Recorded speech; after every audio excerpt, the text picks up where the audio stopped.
அனைவருக்கும் வணக்கம். மதா பிதா குருதெய்வ ஆசிகளுடன் எம்பெருமான் ஸ்ரீ உச்சிஷ்ட மகாகணபதி அனைவருக்கும் நீண்ட ஆயுளையும் நிறைந்த செல்வத்தையும் உயர்ந்த புகழையும் மெய்ஞானத்தையும் பேரறிவையும் பிரபஞ்ச பெருமையும் வழங்கட்டும். எல்லாம் வேலை தாய் இந்திரை வணங்கி தொடங்குவோம். அனைவருக்கும் வணக்கம். அனைவரும் அன்புடன் வரவேற்கிறது. நம்ம இன்னைக்கு பார்க்க போற பதிவு குருசனி பரிவர்த்தனை பற்றி பார்க்க போறோம். ரெண்டு பெரிய வருட கிரகங்கள் அப்படின்னு சொல்லக்கூடிய கிரகங்கள் பரிவர்த்தனை எவ்வளவு பெரிய சக்தி வாய்ந்தது அப்படின்னு பார்க்க போறோம். குருங்கிற ஒரு சுப கிரகம், அது ஆதிபத்திய ரீதியா அது பாவகிரகமா மாறதுக்கு வாய்ப்பு இருக்கு. ஆனா இயல்பா ஒரு இயற்கை சுபர். சனிங்கிறது இயற்கையிலே ஒரு பாவர். அப்போ ஒரு சுபரும் பாவரும் பரிவர்த்தனை ஆகிறாங்கன்னு எடுத்துக்கலாம். ஒண்ணு. ரெண்டாவது, இரண்டுமே பெரிய வருட கிரகங்கள். முக்கியமான சம்பவத்தை யார் தருகிறார்கள் அப்படின்னு கேட்டா வருடக்கிரகங்கள் தான். வருடக்கிரகங்களுடைய சலனம் பல ஆண்டுகளுக்கு நம்மளை நன்மையோ தீமையாவோ வைத்திருக்கும். அப்போ கோச்சாரத்துல முக்கியமான பங்கு வைக்கக்கூடியதா இருக்கட்டும், இல்ல பிறந்த காலத்துக்குரிய பரிவர்த்தனைக்கூடிய முக்கியமான சம்பவங்களை தரவிட்டோம், வருடக்கிரகங்களுடைய நிலைப்பாடு ரொம்ப முக்கியம், ரொம்ப ரொம்ப முக்கியம். அப்ப குருசனி பரிவர்த்தனைக்குரிய ஜாதகங்கள் ஒரு நன்மைய வேகமா தீமையா மாற்றுவதற்கும், ஒரு தீமைய வேகமா நன்மையா மாற்றுவதற்கும் முக்கிய பங்கு வகிக்கிறது. இது ஆதிபத்திய ரீதியா இருந்துச்சு அப்படின்னா தசாபுத்தி வரைக்கும் நம்ம காத்திருக்கணும். ஆதிபத்திய ரீதி இல்லாம வெறும் கிரகங்களா பார்க்கும்போது, கார கிரகமா பார்க்கும்போது குருசனி பரிவர்த்தனை நமக்கு பெரிய பெரிய முடிவுகள் எடுக்கும்போது கூடுதல் கவனத்தில் கொள்ள வேண்டியதுங்கிறத நம்ம இன்னைக்கு பார்க்க போறோம். ஒரு விதிகளும் நம்ம எதோ கண்ணோட்டத்தில் அடுத்த அழைத்து செல்லு. அதுதான் நம்ம ஜிகேஎஸ் தொடர்ந்து பண்ணிட்டு இருக்கிறோம். யாராவது ஜோதிடத்துடைய அடிப்படை படிக்கணும் விருப்பம் இருக்கவங்க கீழே நம்பர் வந்து நீங்க படிக்கலாம். நீங்க சொல்லித்தர வகுப்புல நானும் உங்களுக்கு சொல்லிக் கொடுப்பேன். வர ஏப்ரல் 28ஆம் தேதி ஆன்மீக வகுப்பு நடக்கிறது. படிக்கணும் இருக்கவங்க படிக்கலாம். இப்ப குருவும் சனியும் பரிவர்த்தனை ஆகுது அப்படின்னா அப்ப அதுல ஒரு கிரகம் பலவீனமாவோ பலமானதோ இருக்கலாம். இப்ப கும்பத்துல குருவும் மீனத்துல சனி இருந்த பரிவர்த்தனை ஆகுதுன்னு சொல்லுவோம். அந்த பரிவர்த்தனை ரெண்டு கிரகமே பலவீனம் அடையலை, அது நல்லதா இருக்கும். அதே மகரத்துக்கும் மீனத்துக்கும் பரிவர்த்தனை ஆகுதுன்னா அந்த குரு பலவீனமா இருந்து பலம் அடைகிறார். அது சிறப்பு, அது மிக சிறப்பு. ஒரு பலவீனமான கிரகம் பரிவர்த்தனைல பலம் பெறுது அப்படின்னா அது நீங்க சாதாரண இருக்கக்கூடிய ஒரு நபரை உயர்ந்த கட்டத்துக்கு அழைச்சிட்டு போக போகுதுன்னு அர்த்தம். ஒரு பலமான கிரகம் பலவீனமான இடத்துக்கு போனது தொந்தரவு. இப்ப நம்ம பார்க்கக்கூடிய மகரத்துல குரு மீனத்துல சனின்னா பரிவர்த்தனைக்கு பின்னால சனியும் ஆட்சி அடையுது, குருவும் ஆட்சி அடையுது. இந்த பரிவர்த்தனை ஒரு சாதாரண நிலைமை இருக்கக்கூடிய ஒருத்தரை அவர் வேலைக்கு போய் குழந்தை பெற்றதுக்கு பின்னால நல்லா கவனிக்கணும். வேலைக்கு போய் ஏன்னா சனி பார்வை வந்ததுக்குனால குழந்தை பெற்றதுக்கு வேணா குருவும் சம்பந்தப்படுது. அப்ப குரு சனி பரிவர்த்தனை முக்கியமான ரெண்டு கால நிகழ்வுகள். ஒன்று தொடர்ந்து வேலைக்கு போறது, ரெண்டாவது குழந்தை பெற்று முடிப்பது. குழந்தை பெற்று முடிச்ச சில காலத்தினுடைய வாழ்க்கை தரம் மடமடன் உயரும், மடமடம் உயரும். அது ஒரு பெரிய வளர்ச்சியை கொடுக்கும்.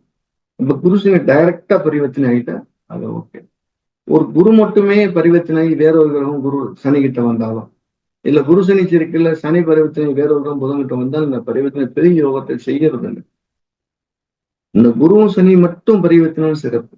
இப்ப இந்த அரசியல் விதியை பார்ப்போம். குரு சனியும் கண்ணியில் இருக்கிறாங்க, புதன் கும்பத்துல இருக்கிறார் அப்படின்னு வச்சுக்கிறோம். பரிவர்த்தனையில புதன் கன்னிக்கு வரும், சனி கும்பத்துக்கு போயிடுவார். இந்த குரு சனி சேர்க்கையில அவருக்கு தேவையில்லாத கடனும் வழக்குகளும் உறவுகளும் பிரிஞ்சுதான் போகும். அது அவருக்கு எந்த விதமான வளர்ச்சியும் கிடைக்காது. கையை விட்டு தொழில் போனா கூட போகும். ஆனா மகரத்துக்கும் மீனத்துக்கும் குரு சனி பரிவர்த்தனை, இல்ல தனுசுக்கும் சனி வீட்டுக்கு இருக்கக்கூடிய பரிவர்த்தனை, அல்லது கும்பத்துக்கும் மீனத்துக்குள்ள பரிவர்த்தனை, அந்த குரு சனி வீடுகளுக்குள்ள கூட குரு சனி பரிவர்த்தனை தான் சால சிறந்தது, மிக சிறந்த உயரத்தை தரக்கூடியது. அது உங்களை தொழிலுக்கு பின்னால சாதாரண இடத்துல கூடிய ஒருத்தரை உயர்ந்த இடத்துக்கு கூட்டிட்டு போகும். சார் என்னோட ஜாதகத்தில் நிறைய பரிவர்த்தனை இருக்கு சார், உங்களுக்கு நீங்க குழப்பம் மிகுந்த ஆளா இருக்கிறீங்கன்னு அர்த்தம். உங்களால முடிவெடுக்க முடியாம சிரமப்படுறீங்கன்னு அர்த்தம். முடிவெடுக்க முடியாத போது உங்களால தள்ளாட்டங்கள் அதிகமாகும். அப்ப 2 அற்புதமான தெய்வத்தை வழிபடலாம். ஒண்ணு வீரபத்திரர் கும்பிடலாம். 2வது பேச்சியம்மன் வழிபாடு பண்ணலாம். இது வரைக்கும் என்னோட அனுபவங்கள்ல எனக்கு 3 பரிவர்த்தனைக்கு 2 நட்சத்திர பரிவர்த்தனைக்கு அப்படின்னு சொன்ன நிறைய பேரு எனக்கு வேலை செய்தான் தெரியல, நடக்க மாட்டேங்குதுன்னு சொன்னவங்களாம் வீரபத்திரர் வழிபாடு, பேச்சியம்மன் வழிபாடுன்னு சொன்னதுக்கு பின்னால எனக்கு பரிவர்த்தனை அழகா வேலை செஞ்சுட்டு இருக்கு. நான் தான் புரிஞ்சுக்கலாம் இப்படி இருக்குன்னு இந்த உணர்தலை அந்த தெய்வ வழிபாடு தருகிறது. 2க்கு மேற்பட்ட பரிவர்த்தனை இருந்திருக்கிறவங்களுக்கு பேச்சியம்மன் வழிபாடும் பைரவர் வழிபாடும் அற்புதமான பலனை கொடுக்குது. அற்புதமான வல்லமை கொடுக்குது. குரு நீசமாயி மீனத்துக்கு போறாரு பரிவர்த்தனைக்கு பிறகு அப்படின்னா திருச்செந்தூர் ராமேஸ்வரம் போயிட்டு அந்த உணர்வை அதி அற்புதமா உணர முடியுங்க. மீனத்துல இருக்க சனி மகரத்துக்கு வரணும், மகரத்துல இருக்கிற குரு மீனத்துக்கு போகும்போது மீனம் சுட்டி காட்டக்கூடிய திருச்செந்தூர் ராமேஸ்வர வழிபாடு சிறந்த தன்மையை கொடுக்குது. அதுவே கும்பத்துக்கும் மீனத்துக்கும் பரிவர்த்தனை வர்றவங்க மதுரை மீனாட்சி வழிபடுறது மூலியமா சிறந்த ஒரு அனுகிரகத்தை அவங்க பெறாங்க. இதெல்லாம் நிறைய பேருக்கு சொல்லி அவங்களுடைய குறிப்புகளை குறிச்சு வச்சது மூலியமா அனுபவ குறிப்பு அற்புதமான பயன்பாடு. சோ ஒரு பிரச்சனையை மட்டுமே சொல்லாம இந்த பிரச்சனை மேம்படக்கூடிய அனுபவத்தையும் மேம்பட்டு இருக்குங்கிற உணர்வு தரக்கூடிய சக்தியும் நாம உங்களுக்கு உணர்த்துறதை இந்த பதிவை நாம போட்டுக்கிறோம். யாராவது ஜோதிடம் படிக்கணும் அப்படின்னு விருப்பம் இருக்கிறவங்க கீழே நம்பருக்கு வந்து உங்களுடைய பதிவுகளை நீங்க பதிவு செய்யலாம். ஸோ யாராவது படிக்கணும் விருப்பம் படிக்கலாம். இந்த ஜோதிடம் என்ன செய்ய காட்டுருக்குன்னா உங்களுக்கு ஒரு ஒரு அற்புதமான இறைசக்தின்னு கூடிய வழித்துணையாக கூடவே வரும். அந்த அற்புதத்தை உங்களால் உணர முடியும். ஒரு செயலை செய்வதற்கு உங்களுக்கு செய்யலாமா வேணாமான்னு கூட பயன்படுத்தலாம். இப்ப இந்த பரிவர்த்தனை பத்தி மறுபடியும் பேசுவோம். ஒரு ஹோரா பார்க்கக்கூடிய ஒருத்தர் இருக்காருன்னு வச்சுக்கிறோம். அவருக்கு ஹோரா சாஸ்திரம் நல்லா தெரியுது, அதை வச்சுக்கிடுவோம். அப்ப குரு சனி பரிவர்த்தனை செய்யணும். சனி ஒரு தீமைன்னு நினைச்சிட்டு இருப்பாரு, குரு ஒரு நன்மை நினைச்சிட்டு இருப்பாருன்னா மாறி நடந்துச்சு. சோ ஓரையை பயன்படுத்துறவங்க திரும்ப திரும்ப செக் பண்ணி பாருங்க. உங்க ஜாதத்துல பரிவர்த்தனை இருக்கிற பட்சத்துல ஓரை உங்களுக்கு மாறி பலன் தருகிறதா இல்லையா அப்படின்னு செக் பண்ணி அப்பத்தான் அந்த பரிவர்த்தனைய அற்புதம் உங்களுக்கு பிடிபடும் சொல்லலாம். உண்மை இன்னைக்கு நடந்த இன்னொரு முக்கியமான ஈவெண்ட் இன்னைக்கு வந்து குருச்செவ்வாய் பரிவர்த்தனை இருக்கு. குரு ஏதோ ஒரு விதத்துல பரிவர்த்தனை வர்றார்.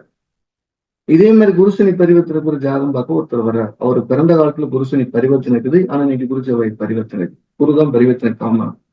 அவருடைய கேள்வி முக்கியமான ஒண்ணா குழந்தை பற்றியும் குலதெய்வத்தை பற்றியும் பெருமானத்தை பற்றியும் எல்லாமே இருக்கவே இருக்காது. இந்த பரிவர்த்தனை இருங்க அப்படின்னாலே என்னால முடிவெடுக்க முடியாம இருக்கிற திணறுவேன். அந்த திணறுதலை இறையோட கடந்து போறதுக்கு அந்த ஜோதிடம் பயன்படுச்சு. அப்ப குருசனி பரிவர்த்தனையில இருக்கிற பட்சத்துல மகரத்துல இருந்த குரு மீனத்துக்கு போறார். மீனத்துல இருக்கிற சனி மகரத்துக்கு வரேன்னா அந்த மறைமுக பிரம்மகத்திங்கிற தோஷமும் வேலை செஞ்சுட்டு இருக்கும். மகன் பிறந்ததுக்கு பின்னால தொழில் வளர்ச்சி அடைஞ்சதுக்கு அந்த குடும்பம் மேம்படும் அப்படின்னு சொல்லும் போதே கூட பிரம்மகத்தையும் வளர்ந்துட்டு வரும். சோ அப்ப நம்ம திருவிடை முருகர் போய் அந்த மகாலிங்கேஸ்வரர் மனசார வெல்வம் வச்சு கும்பிடலாம். அப்படி கும்பிடும்போது நமக்கு அந்த ஜாதகத்துக்கு பிரம்மகத்தி குருசனி சேர்க்கை பார்வை பரிவர்த்தனை பிரம்மகத்தி தோஷம் நம்மளை விட்டு வெளியே போறதையும் உணர முடியும். சோ எல்லாமே நம்மளால சாதிக்க முடியுங்கிறது மட்டும் இல்லாம நம்ம கூட சில இறையும் ஆசீர்வாதம் பண்ணும்போது பெரிய சாதனையை பெற முடியுங்கிறது தான் என்னுடைய ஆய்வின் தீர்மானம். மீண்டும் நம்ம அடுத்த பதிவுல சந்திப்போம். எல்லா விலையும் பெருமான் செய்து மகாகணபதி அனைவருக்கும் நீண்ட ஆய்வையும் நிறைந்த செல்வத்தையும் உயர்ந்த புகழையும் மெய்ஞானத்தையும் பேரறிவையும் வழங்கட்டும். அனைவருக்கும் எனது மானசீகமான வாழ்த்துக்கள், மானசீகமான அரசு.